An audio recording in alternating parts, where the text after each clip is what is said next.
Hi guys, welcome back to Tutorial Millennials channel.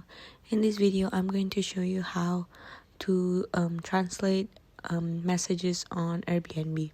So first you go to your inbox, and then there you go to the message, and then you see there the host replied in Indonesian, and I can just tap there and then it will translate to English.